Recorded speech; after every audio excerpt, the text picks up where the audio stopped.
Hello, Serene. Super valid ng point mo. I already have my Thai teaching license, but I still feel the frustration.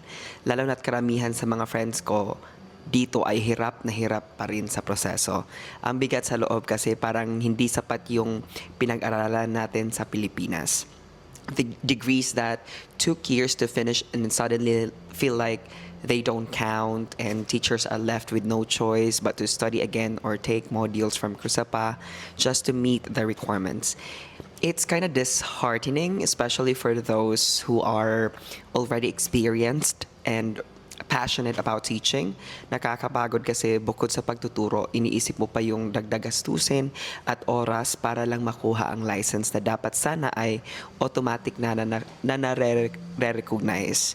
I really hope in the future that there's better alignment and respect between the education systems, and sana dumating yung panahon na hindi na kailangan patunayan pa kung gaano tayo kahusay kasi matagalan nating pinapatunayan yan araw-araw.